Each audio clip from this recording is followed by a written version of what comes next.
तुम जो मांगोगे वो मैं तुम्हें देने के लिए तैयार हूँ। तुम उस छड़ी को मत तोड़ना। मुझे पता है इस छड़ी में तुम्हारी जान बसती है। अगर मैंने इसे तोड़ दिया तो तुम जलकर भस्म हो जाओगी, लेकिन मैं ये गलती नहीं करूंगा। तुम्हारी जान के बदले मुझे सोना, चांदी, हीरे, जेवरात और असरफिया चाहिए। हाँ, ठीक है, मैं तुम्हें ये सब देने के लिए तैयार हूँ। आओ मेरे साथ। अब सतीश उस जादूगरनी के पीछे पीछे चला जाता है। जादूगरनी मौका देखते ही सतीश को एक पिंजरे में कैद कर देती है और सतीश के हाथ से वो छड़ी छीन लेती है। पुराने समय की बात है। विशनगढ़ नामक राज्य में एक सतीश नाम का एक चोर रहा करता था। वो पूरे दिन घर में सोता और रात होते ही निकल पकड़ता था चोरी करने के लिए। उसकी पत्नी मीरा उसके चोरी करने से बहुत खफा रहती थी, पर सतीश उसकी बात मानता ही नहीं था। एक दिन वो सभी गांव वालों के सोने के बाद चोरी करके लौटा। उसने सामान देखा तो उसकी भावें सिकुड़ गई। वो अपनी पत्नी से बोला, इतनी मेहनत से चोरी करता हूँ और हाथ में लगता है ये 2-4 फूटी कौड़ी। पूरा गांव ही भिखमंगा है। ऐसे मेरा गुजारा नहीं होने वाला। मुझे कुछ और सोचना पड़ेगा। हाँ, सोचना पड़ेगा। आपको कितनी बार कहा है, गांव में इतनी गरीबी है। लोग पेट काट काट के कुछ धन बचा कर रखते हैं ताकि बुरे समय में उनके कुछ काम आ सके, और आप उसी धन को चुरा लाते हो। भगवान के लिए ये काम छोड़ दीजिए। हमें मेहनत मजदूरी करके खाना है, चोरी का खाने में, और मेरे बच्चे नहीं खाएंगे अब से। तुम तो हर दिन यही बोलती हो और फिर खुद खाती हो और बच्चों को भी शौक से खिलाती हो। मेरी तो ये समझ में नहीं आता, जब ये सब खाना है तो रोज रोज का कलेश क्यों करती हो। मेरी भी कमाई मेहनत की है, इतना आसान थोड़ी है चोरी करना। हाँ, आपको पता है मैं कहीं जा नहीं सकती बच्चों को लेके। बिना खाए जिंदा नहीं रह सकती, इसीलिए खाना पड़ता है। हाँ, तो चुपचाप आराम की जिंदगी गुजारो और आइंदा कभी मेरे काम को गाली ना देना। मैं इस काम को नहीं छोड़ने वाला। हाँ। इतना बोलकर सतीश वहाँ से उठकर चला गया और मीरा हर दिन की तरह खुद को कोसने लगी। उनका रोज का यही था। ना मीरा चोरी का माल घर में पसंद करती थी और ना सतीश चोरी करना छोड़ता था। सतीश आराम से जाकर सो गया और मीरा ऐसे ही बैठी आंसू बहाती रही।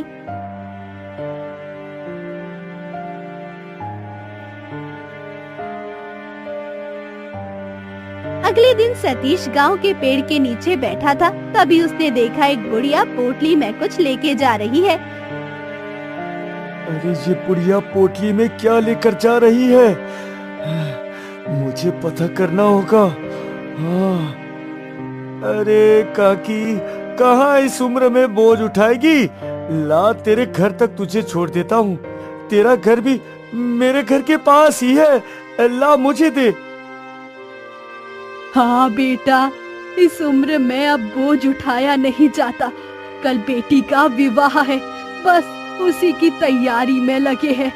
विवाह तो कुछ महीने पहले ही हो जाता, फिर तेरे काका ने कहा एक ही बेटी है, ले दे के विदा करेंगे। बस फसल कट गई, अब कल विवाह है बेटी का। अपनी पत्नी और बच्चों को लेकर आना। अरे हाँ हाँ काकी, क्यों नहीं, मैं जरूर आऊंगा। हाँ।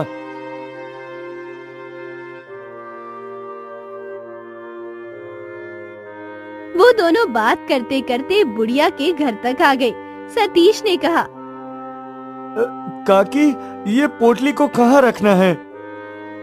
यहाँ रख दे बेटा, कोने में। एक रात की ही बात है। सतीश वो पोटली वहाँ रखकर अपने घर चला जाता है। कल बुढ़िया की बेटी का विवाह है, जरूर कुछ गहने और धन बुढ़िया के घर में रखा होगा। आज रात बुढ़िया के घर में ही चोरी करूंगा। हाँ।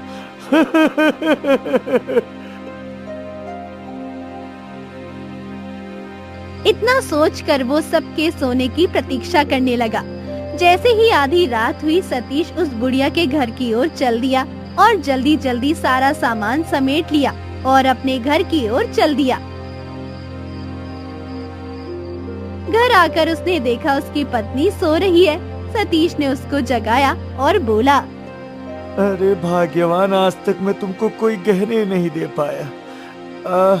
आज तुम्हारे लिए गहने लाया हूँ, देखो तो जरा। हाँ? कहाँ चोरी की आपने?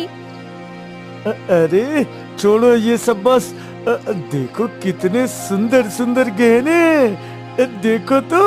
हाँ? मुझे गहने नहीं चाहिए, अपने पास रखो अपनी मेहनत की चोरी की कमाई। मीरा उठकर दरवाजे पे बैठ गई।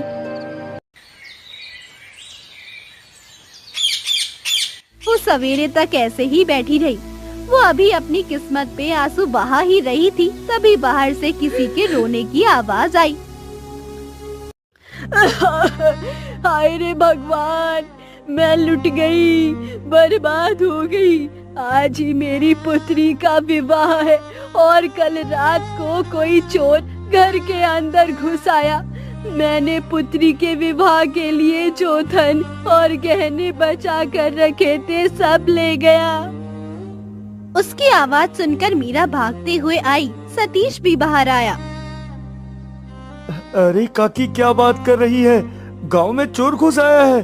तू आवाज लगा लेती तो हम लोग यही तो रहते हैं, जाने नहीं देते उस चोर को। हाँ, बता दे रहे हैं। बेटा, मुझे पता ही नहीं लगा चोरी कब हुई। सतीश बुढ़िया के साथ खड़ा होकर चोर की काफी देर तक गाली देता रहा और मीरा उसको घूरती रही।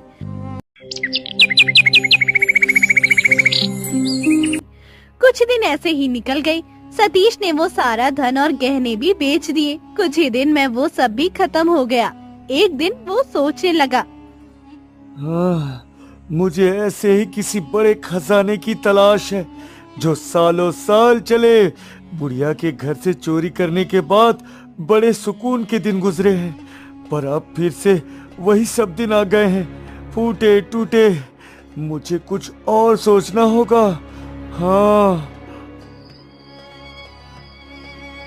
होते ही वो चोरी करने नहीं गया, जंगल की ओर चल दिया। वहाँ एक पेड़ के नीचे एक आदमी बैठा हुआ था। सतीश को देखते ही वो बोला, अरे कब से मैं यहाँ तेरी प्रतीक्षा कर रहा हूँ।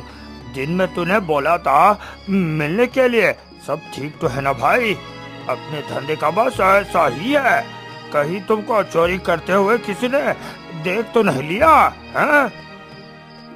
अरे ऐसा नहीं है मोहन, मैं ये सोच रहा था, हम दोनों रात दिन मेहनत करते हैं और हाथ क्या लगता है, थोड़ा बहुत धन। हम जान पे खेलकर चोरी करते हैं, इसलिए इन गरीबों में गुजारा क्यों करें? हाँ? अरे तो कहना क्या चाहता है भाई? साफ साफ बोल। अरे मैं ये चाहता हूँ हम छोटी मोटी चोरी छोड़ के कहीं बड़ी जगह पर हाथ मारे। हमें महल में चोरी करनी चाहिए, उससे हम एक ही बार में माला माल हो जाएंगे। हाँ, नहीं तो अरे ना ना ना, ये तो सोचना भी मत। गांव में चोरी करना फिर भी आसान है, कोई पहरेदार नहीं होता। पकड़े भी जाए तो भागने का राज तभी है। यदि महल में पकड़े गए तो राजा पूरी जिंदगी के लिए कारावास में डाल देंगे। हाँ। अरे इतने दिनों से चोरी कर रहे हैं, कभी पकड़े गए क्या? नहीं ना। मैं तुमसे कह रहा हूँ, हमें चोरी करते हुए बहुत समय हो गया, हम नहीं पकड़े जाएंगे। मेरी बात मान, एक बार चोरी करेंगे और पीढ़ी की पीढ़ी बैठ के खाएगी। हाँ, नहीं तो। हाँ। मोहन तैयार तो नहीं था, पर सतीश की जिद ने उसको मना ही लिया। वो महल में चोरी की योजना बनाने लगे। अच्छा ठीक है, कल रात को महल में चोरी करेंगे। अब घर चलते हैं, सुबह होने वाली है। हाँ हाँ हाँ, ठीक है भाई, अभी घर चलते हैं। वो घर की ओर जा ही रहे थे, तभी उनको घोड़े के चलने की आवाज आती है। सतीश, देखा तूने? इतनी रात को घने जंगल की ओर कोई घोड़े पर जा रहा है। कौन हो सकता है? पूरा गांव चैन की नींद सो रहा है। फिर कौन है जो इतनी रात को हमारी तरफ बेचैन होकर जंगल की ओर बढ़ रहा है? चलो देखते हैं। तू ठीक कह रहा है भाई, चलकर देखते हैं। हाँ। मोहन और सतीश दोनों उस आदमी के पीछे चल देते हैं जो घोड़े पे बैठा हुआ था। अरे मोहन, ये तो महल का मंत्री है। ये इतनी रात को यहाँ पर क्या कर रहा है? हाँ? अरे पता नहीं भाई, यदि ये मंत्री यहाँ है इस समय तो कोई ना कोई गड़बड़ जरूर है। हमें इसके पीछे पीछे चलकर देखना चाहिए। हाँ। दोनों उसके पीछे पीछे चलने लगे। मंत्री ने आसमान की ओर देखा। सुबह होने में कुछ ही समय बाकी था। मंत्री ने एक मंत्र पढ़ा। नमस्ते से नमस्ते से नमस्ते से नमो नमः नमो नमः। उसके मंत्र पढ़ते ही वहाँ एक तोता आया और देखते ही देखते वो तोता एक सुंदर सी छड़ी में बदल गया। ये देखकर मोहन और सतीश बहुत हैरान हुए। अरे ये तोता छड़ी में कैसे बदल गया? अरे वही तो मैं भी सोच रहा हूँ भाई, ये कैसे छड़ी में बदल गया? मंत्री ने उस छड़ी को हाथ में लिया और एक गुफा के पास आया।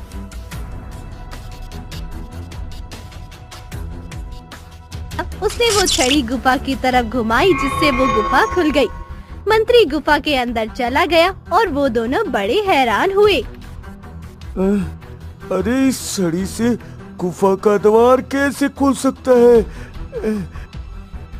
अरे हाँ भाई, ये तो कोई जादुई छड़ी है।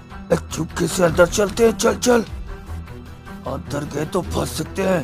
यही बैठकर मंत्री के वापस आने की प्रतीक्षा करते हैं। हाँ, मगर अंदर जाके देखना भी तो है। इस मंत्री ने ऐसा क्या छुपाया यहाँ? यहाँ बैठ के कुछ पता नहीं चलने वाला। हाँ चल चल चल चलते हैं। हाँ भाई मोहन, तू ठीक कह रहा है। चल भाई चल। दोनों अंदर चुपके से चले जाते हैं। वो अंदर आकर देखते हैं तो चौंक जाते हैं। यहाँ मंत्री ने राजा का ढेर सारा खजाना छुपाया हुआ था। वाह, कितना खजाना है मेरे पास। मूर्ख राजा मुझ पे इतना भरोसा करता है। उसको क्या पता मैंने उसके महल से इतना खजाना यहाँ जमा कर लिया है। जिससे मेरी पीढ़ी के भी काम आ सके। और ये मेरा अधिकार भी है। मैं इतनी मेहनत जो करता हूँ महल में, आधे खजाने पे तो मेरा अधिकार होना ही चाहिए। हाँ। मंत्री अपनी खुशी में इतना खोया हुआ था, उसको ये पता ही नहीं लगा दो शातिर चोर उसको अपनी आंखों से देख रहे हैं। अरे भाई, इतना खजाना है। मंत्री के जाने के बाद सारा खजाना घर लेकर जाएंगे। हाँ। अरे मंत्री जाएगा भी तो अपनी जादुई छड़ी से इसका द्वार बाहर से बंद करके जाएगा। यहाँ हम खजाने के साथ ही दफन हो जाएंगे। अभी यहाँ से निकलना होगा, बाद में सोचते हैं। खजाने के बारे में हमको पता तो लग ही गया है, खजाना छुपा कहाँ है। हाँ हाँ हाँ ठीक है, तुम सही कह रहे हो। हमें भी चलना चाहिए। फिर मंत्री ने वहाँ कुछ और खजाना रखा और वापस जाने के लिए मुड़ने लगा। उससे पहले ही सतीश और मोहन चुपके से वहाँ से खिसक गए।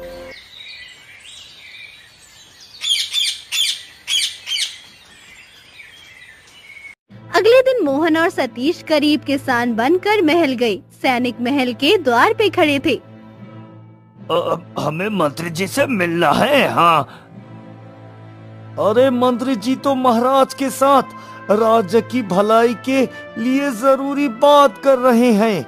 आप उनसे नहीं मिल सकते अभी। चलो जाओ। अरे हमें उनसे बस कुछ ही देर का काम है। हम बहुत मुसीबत में हैं। गांव में मुसीबतों के पहाड़ टूट रहे हैं। क्या करे कैसे करे कुछ समझ नहीं आ रहा। इसका हल मंत्री जी ही निकाल सकते हैं। हाँ, एक बार मंत्री जी से मिलवा दीजिए, आपकी बहुत कृपा होगी। हाँ। सैनिक ने देखा वो दोनों बहुत परेशान लग रहे थे। सैनिक ने हाँ में सर हिलाया। अच्छा ठीक है, मैं अभी मंत्री जी को बता कर आता हूँ, रुको यहीं।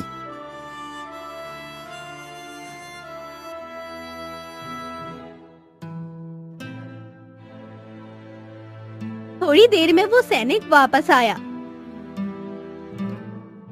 अच्छा, मंत्री जी तुमसे मिलने के लिए तैयार हैं। तुम अंदर जा सकती हो। हाँ। वो दोनों अंदर चले गए।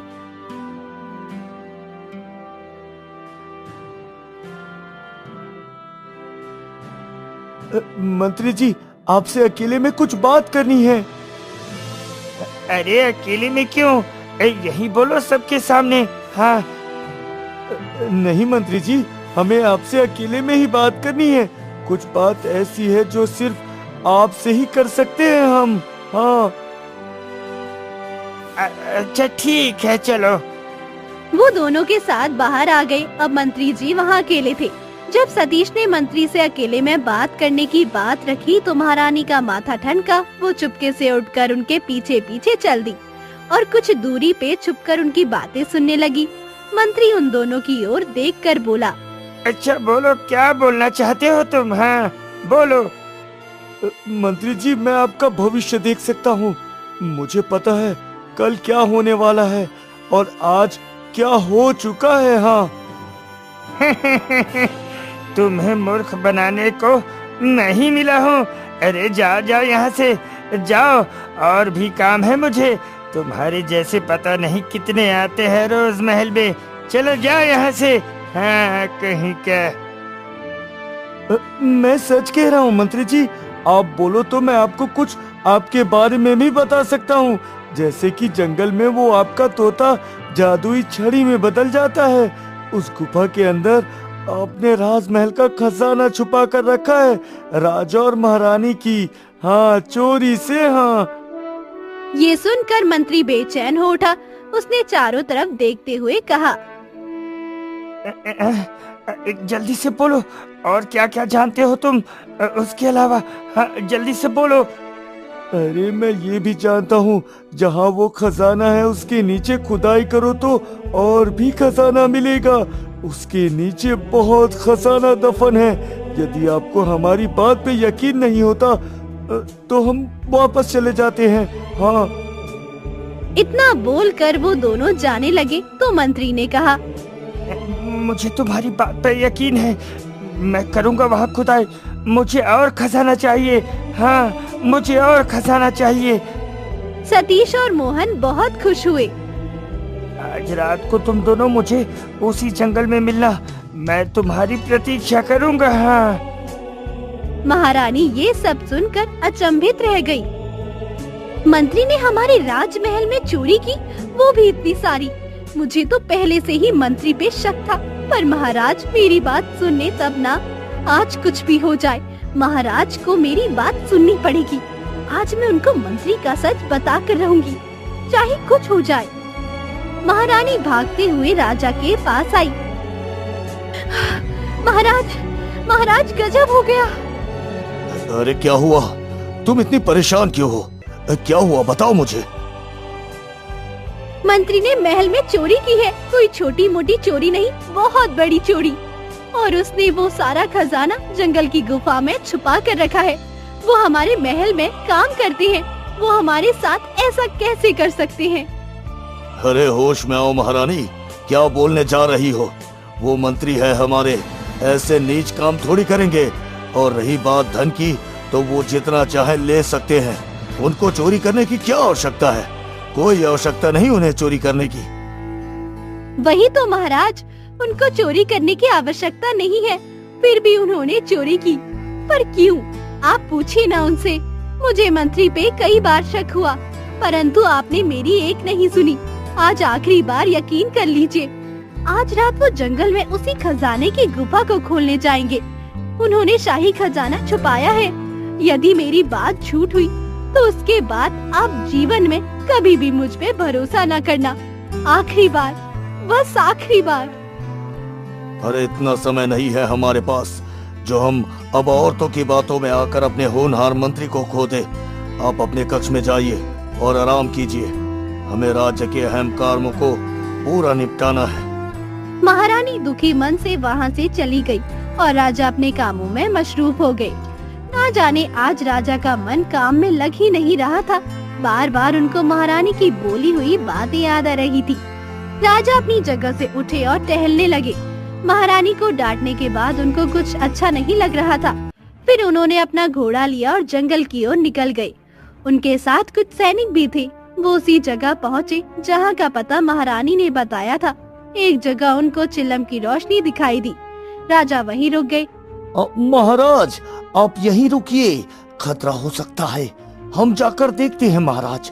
हाँ, कुछ देर तुम यहीं रुको, मैं अंदर जाकर देखता हूँ। जल्दी बताओ, कहाँ दफन है खजाना? मैं खुदाई करूंगा और आपस में हम लोग 3 हिस्सों में बांट लेंगे उसे। हाँ, बताओ कहाँ है वो? मंत्री भाई, ये सब खजाना ही तो है। चलो बांटो इसको 3 हिस्से में। हाँ। अरे ये क्या बोल रहे हो तुम? हाँ मंत्री जी, सतीश भाई ठीक कह रहे हैं। ये कोई भविष्य देखने वाला नहीं, चोर है चोर। वो भी ऐसे चोर जो आज तक पकड़े नहीं गए। हाँ ये तुमने ठीक नहीं किया। तुम कहीं भी चोरी कर सकते हो, पर मेरे खजाने को नहीं चुरा सकते। मैं तुमको कारावास में डलवा दूंगा, सारी जिंदगी वही सड़ना। हाँ, बता रहे हूँ। अरे कारावास में तो तब डालोगे ना मंत्री जी, जब राजा हुक्म देंगे। उसके पहले नहीं डाल सकते ना। अब इस खजाने के 3 हिस्से करो और बांटो हम में, नहीं तो अभी जाकर राजा को सारा सच बता देंगे। फिर इस खजाने का एक हिस्सा भी नहीं मिलेगा आपको।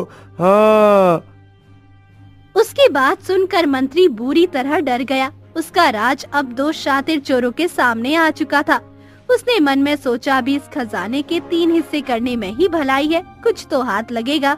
राजा को इन्होंने सच बता दिया तो कुछ हाथ नहीं लगेगा। और कारावास अलग से मंत्री ने जल्दी से कहा, अरे नहीं नहीं, ऐसा नहीं करना। मैं इस खजाने के 3 हिस्से करने के लिए तैयार हूँ। हाँ, ऐसा बिल्कुल मत कहना। सतीश और मोहन बहुत खुश हो गए। अभी वो तीनों कुछ बोल पाते, तभी उनको राजा की आवाज सुनाई दी। मंत्री, मुझे तुम पे कितना भरोसा था। तुम्हें मेरे भरोसे को तोड़ना नहीं चाहिए था। हाँ। तीनों ने सामने देखा जहाँ राजा खड़े हुए थे। उनका चेहरा मुरझाया हुआ था। सतीश और मोहन ने एक दूसरे को देखा और इशारा किया। राजा ने उन दोनों की ओर देखा तक नहीं और मंत्री की तरफ बढ़े। उनको देखकर लग रहा था जैसे किसी ने उनकी आंखों से पट्टी हटा दी हो और वो ये सब सह नहीं पाए हो। मोहन और सतीश मौका देखकर वहाँ से खिसक लिए। मंत्री, मैं तुम पे कितना भरोसा करता था, तुमने मेरे साथ ऐसा क्यों किया? महारानी मुझे बार बार बोलती रही, परंतु मैंने उसकी एक न सुनी। मैं आपके लिए अपनी महारानी से लड़ता रहा, जलील करता रहा उनको, और फिर भी आपने मेरी ही पीठ पर वार कर दिया। हाँ। मंत्री जी जो न जाने कब से चुप था, अचानक हंसने लगा। महाराज, आपको एक आंख खुली रखनी चाहिए थी ना। किसने कहा था अंधे होके विश्वास करने को? अब सच सामने आ ही गया तो मुझे मजबूरन आपको मानना होगा। अफसोस होगा, परंतु मैं मजबूर हूँ। अपना सच सामने आने के बाद आपको मानना ही पड़ेगा। वो क्या है ना, मैं कारावास में नहीं जा सकता। हाँ।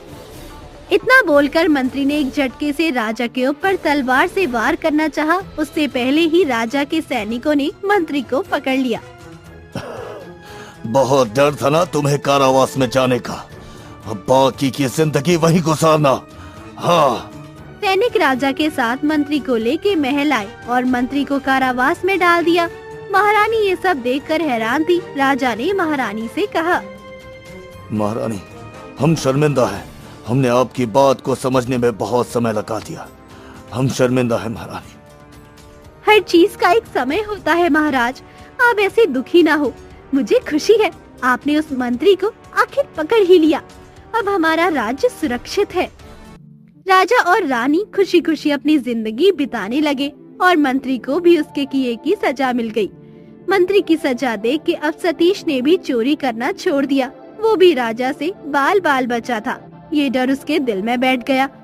अब वो और उसकी पत्नी मीरा मेहनत से काम करते और खाते थे। महल से ही नहीं, गांव में से भी चोरी करनी बंद हो गई थी।